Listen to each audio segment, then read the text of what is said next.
Standing in the doorway, I watched in disbelief as Harold and Liam barged in with bags in tow, their voices ringing with unearned authority. "We're here to stay, and don't expect us to lift a finger," Harold announced, as if our home was his kingdom.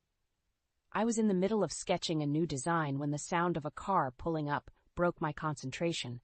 Peering out the window, I expected to see Jack returning from his woodworking shop. Instead, a familiar yet unwelcome car came into view. It was Harold's, Jack's father. My heart sank a little. Jack and I lived in a cozy 2-bedroom house on the outskirts of town. It was our refuge, a place where I could unleash my creativity as a freelance graphic designer and where Jack could rest after long days at his workshop. We had furnished it with love, each piece telling a story of our shared life. The car door opened, and out stepped Harold, followed by Jack's younger brother, Liam. My brows furrowed in confusion. They weren't just visiting, they were unloading bags and boxes. I rushed to the door, my mind racing with questions. "Harold, Liam, what's all this?" I asked, trying to keep my voice calm. Harold, a man in his late 50s with a brash demeanor, grinned at me. "Ellie, surprise, we're moving in. Liam lost his job, and we thought this would be the perfect place to crash for a while." My heart pounded in my ears. Moving in? Jack didn't mention anything. Liam, avoiding eye contact, carried a box past me into the house. He was always the quieter one, but his silence now felt more like complicity. Harold clapped his hands together. "Don't worry about it. We won't be a bother. Just going to stay in the spare room. Oh, and we're a bit tight on cash, so don't expect rent or any help with the chores." I stood there, dumbfounded. This had to be a joke. "You can't be serious," I said, a mix of disbelief and anger brewing inside me. Harold shrugged, his attitude casual to the point of disrespect. "Family helps family, Ellie. That's how it works." The sound of the front door opening drew my attention. Jack walked in, his face etched with surprise as he saw his brother and father. "Dad? Liam? What are you doing here?" Before I could speak, Harold interjected. "Telling your wife about our little living arrangement." Jack glanced at me, his eyes apologetic. "Ellie, I was going to talk to you about this. They needed a place to stay, and I thought—" "You thought?" I interrupted, my voice rising. "You thought it would be fine to move them in without even asking me?" Jack ran a hand through his hair, looking torn. "I know it's sudden, but they're family." I could feel the walls of our home closing in on me. This wasn't just about sharing our space. It was about our respect and autonomy being stripped away. I wanted to scream, to argue, but I caught myself. Arguing wouldn't solve this. With a deep breath, I turned to Harold and Liam. "If this is how it's going to be, then we need to set some ground rules." Harold waved his hand dismissively. "Rules? Schmools? We're family. Just relax and let things be." Jack looked at me, his expression a plea for understanding. But understanding was a two-way street, and right now, it felt like a dead end. As I retreated to our bedroom, the sounds of Harold and Liam making themselves at home echoed mockingly through the house. Lying on the bed, I stared at the ceiling, a storm of emotions brewing inside me. This was our home, our sanctuary, and it had been invaded. How were we going to navigate this? The sense of helplessness was overwhelming, but beneath it all, a determined resolve began to form. This was not the end. It was just the beginning of a battle I hadn't anticipated fighting. The next few days were a blur of unwelcome adjustments. Harold and Liam settled into our spare room as if they owned it. Their presence was like a constant, oppressive cloud hanging over our home. One evening, as I was preparing dinner, Harold sauntered into the kitchen. "Smells good, Ellie. What's cooking?" "Just some spaghetti," I replied, trying to keep my tone neutral. Harold opened the fridge and grabbed a beer. "You know, you should really consider making something a bit more substantial. Liam and I need more than just pasta." I clenched my jaw, fighting the urge to lash out. "I'll keep that in mind," I said through gritted teeth. Jack walked in, his face weary from work. "Hey, what's going on?" "Just discussing dinner," Harold said, taking a seat at the table. Jack looked at me, and I could see the silent apology in his eyes. He knew this wasn't right, yet he felt trapped by familial obligation. It was a pattern I had begun to notice, Jack's inability to stand up to his father. Later that night, I lay in bed, Jack's soft snores filling the room. I couldn't sleep. My mind replayed the events of the past few days, each incident a small cut to my peace of mind. Jack and I had always been a team, but now I felt alone in this struggle. The following day, I decided to talk to Jack. I found him in the living room, reading. "Jack, we need to talk," I began, my voice firm. He looked up, concern etched on his face. "What's wrong?" "It's about your dad and Liam. This situation isn't working. I feel like we're losing our home to them." Jack sighed, setting his book aside. "I know it's hard, Ellie, but they're family. I can't just turn them away." I sat down next to him. "But at what cost, Jack? Our happiness? Our marriage? We need to set boundaries." Jack ran his hand through his hair, a sign of his frustration. "I'll talk to them. I promise." But the talk never happened. Jack's reluctance to confront his father only led to more tension. It was as if Harold and Liam had cast a shadow over our home, turning it into a place I no longer recognized. One afternoon, I returned from a walk to find Harold and Liam lounging in the living room, the TV blaring. Empty beer cans littered the table. "Could you please clean up after yourselves?"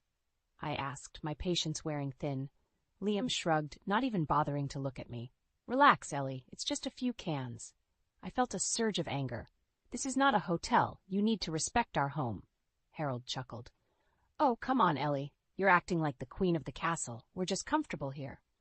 I stormed out of the room, my emotions boiling over. This wasn't just about beer cans. It was about respect, something that was clearly lacking. That night, as I lay in bed, I realized that something had to change. I couldn't live like this, walking on eggshells in my own home. I needed to take a stand, not just for the sake of our home, but for my own sanity. I turned to Jack, who was already asleep. In the moonlight, his face looked peaceful, oblivious to the turmoil inside me. I knew the conversation we needed to have wouldn't be easy, but it was necessary. Tomorrow, I decided, I would have that talk with Jack. It was time to reclaim our home, our life, and our future. The next morning, I watched Jack as he slept, his face a picture of tranquility. Today was the day I needed to confront the situation head-on. The thought made my stomach churn, but I knew it was necessary. After breakfast, I found Jack in his workshop, sanding a piece of wood with meticulous care. The scent of sawdust filled the air, a reminder of the simple pleasures we once enjoyed freely. "Jack, we need to talk," I said, my voice steady despite the turmoil inside. He turned off his sander and looked at me, wiping the sweat from his brow. "What's up?" "It's about your dad and Liam. I can't do this anymore. They're taking over our home and showing no respect. We need to make a change." Jack's expression softened. "Ellie, I know it's hard, but they have nowhere else to go." "But that doesn't mean they can treat us and our home like this. We need to set boundaries. Or," I hesitated, the next words heavy on my tongue, "consider asking them to leave." Jack looked pained, torn between his sense of duty and our happiness. "Ellie, they're my family. I can't just kick them out." "But what about us, Jack? What about our family? Our plans? Our life together?" The frustration and sadness in my voice were palpable. Jack was silent for a moment, his eyes reflecting a storm of emotions. Finally, he nodded. "Okay, I'll talk to them. I promise." That evening, Jack gathered us in the living room. Harold and Liam sat on the couch, their casual demeanor in stark contrast to the tension in the air.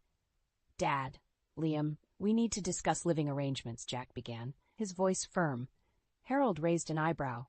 "What's there to discuss? We're family." Jack took a deep breath. "This is Ellie's home, too, and we need to respect that. There have to be rules and contributions if you're going to stay." I watched, holding my breath, as Harold's face turned into a scowl. "Rules? We're not children, Jack. And you're not guests either," I added, finding strength in my voice. "This is our home, and we need to live here as a family with respect for each other." The room fell silent, the weight of my words hanging in the air. Harold's gaze shifted between Jack and me, and for a moment I thought I saw a flicker of understanding in his eyes. But the moment passed, and Harold stood up, his voice tinged with anger. "Fine. We'll find somewhere else to go. Come on, Liam." Liam followed his father, throwing a quick, apologetic glance in our direction. After they left, the house felt eerily quiet, like the calm after a storm. Jack and I sat in silence, the reality of what had just happened slowly sinking in. "I'm sorry, Ellie," Jack finally said. "I should have done this sooner." I reached for his hand, squeezing it gently. "It's okay. We did what we had to do. For us." The following days were a mix of relief and apprehension. Harold and Liam had left, but the echoes of their presence lingered. Jack and I started to rebuild our routine, finding comfort in the small moments we shared. But the true test came when Harold called a week later. His voice was softer, almost humbled. "Ellie, Jack, we found a place. I just wanted to say, I'm sorry. We didn't realize how much we were imposing." I exchanged a glance with Jack, a silent communication passing between us. "Thank you, Harold. We appreciate that." As we ended the call, I felt a sense of closure. It wasn't just about reclaiming our home. It was about setting boundaries and standing up for what was right. That night, as Jack and I sat on our porch, watching the sunset, I felt a deep sense of peace. We had weathered a storm together and come out stronger. Our home was once again our sanctuary, a place of love, respect, and understanding. In the weeks following Harold and Liam's departure, Jack and I slowly rediscovered the rhythm of our life together. The house felt larger, quieter, and imbued with a newfound sense of peace. Yet the echoes of the recent upheaval lingered, a reminder of the fragile balance within family relationships. One evening, as I was finalizing a design project, my phone buzzed with an unexpected call. It was Rachel, a friend and real estate lawyer I had confided in about our situation. "Ellie, I've found something you should know about." Rachel's voice was serious, tinged with concern. "It's about Harold's house, the one he sold before moving in with you." Curiosity piqued. I urged her to continue. "According to the records, there are discrepancies in the sale. It looks like Harold might not have reported it properly. There could be legal and financial implications." My mind raced with the implications of Rachel's discovery. If Harold had been negligent or deceitful in his dealings, it could spell trouble not just for him, but potentially for us too. I shared the news with Jack, who listened with a furrowed brow. "I can't believe Dad would be so careless. We need to sort this out, Ellie." The next day, we invited Harold and Liam over to discuss the matter. The atmosphere was tense, a stark contrast to their previous uninvited presence in our home. "Harold, there's an issue with the sale of your house," Jack started, his tone serious. "There might be legal consequences if it's not resolved." Harold's face, usually so full of bluster, fell. "What? I didn't know. I thought once it was sold, that was it." "It's not just about selling the house, Harold. There are procedures, taxes, and declarations to handle," I added, echoing Rachel's words. Liam, who had been silent, spoke up. "Dad, did you even check with a lawyer or a real estate agent properly?" Harold shook his head, a mix of confusion and regret in his eyes. "I just wanted to get it done quickly. I didn't think it would be a problem." Jack and I exchanged a glance. The revelation shed new light on Harold's and Liam's hasty move into our home. It wasn't just about needing a place to stay. It was an escape from a problem Harold didn't know how to handle. "We'll help you sort it out, but you need to be transparent with us," Jack said, a firm resolve in his voice. Harold nodded, a sense of humility replacing his usual arrogance. "Thank you. I appreciate it." In the following weeks, we worked with Rachel to untangle the legal web Harold had unwittingly woven. It was a process fraught with frustration and learning, as Harold grappled with the consequences of his actions. Through this ordeal, a change occurred in Harold. The brash, overbearing father-in-law who had barged into our lives was now a man facing the reality of his mistakes. Liam, too, seemed to grow, taking a more active role in helping his father. As for Jack and me, the experience brought us closer. We navigated the complexities together, our relationship strengthened by the challenges we overcame. One evening, as we sat in our living room, the space that had once been invaded by unwelcome guests, Jack put his arm around me. "Ellie, we've been through a lot," he said softly, "but I'm grateful for it. It's shown us what we can handle together." I leaned into him, feeling the warmth of his embrace. "Yes, we have, and we've come out stronger for it." The trials we faced with Harold and Liam were more than just about setting boundaries in our home. They were lessons in understanding, patience, and the complexities of family. Our home had once again become a haven, a testament to our resilience and love. The resolution of Harold's legal issues marked a turning point for all of us. In the wake of the upheaval, Jack and I found ourselves at a crossroads. The events of the past months had left their mark, urging us to reevaluate our priorities and dreams. One crisp morning, as we shared coffee on our porch, Jack broached the subject that had been lingering in both our minds. "Ellie, do you ever think about starting fresh somewhere else?" somewhere far from all these memories. I looked out at the garden, where the first signs of spring were beginning to show. I have, actually. It feels like we could use a new beginning. Jack's eyes lit up with a mixture of excitement and relief. I was thinking, what about Italy? We always talked about going there someday. Italy, the mere mention of it, sparked a sense of adventure in my heart. We had often dreamt of the rolling hills of Tuscany, the historic streets of Rome, the serene canals of Venice. The idea of turning that dream into reality was both thrilling and daunting.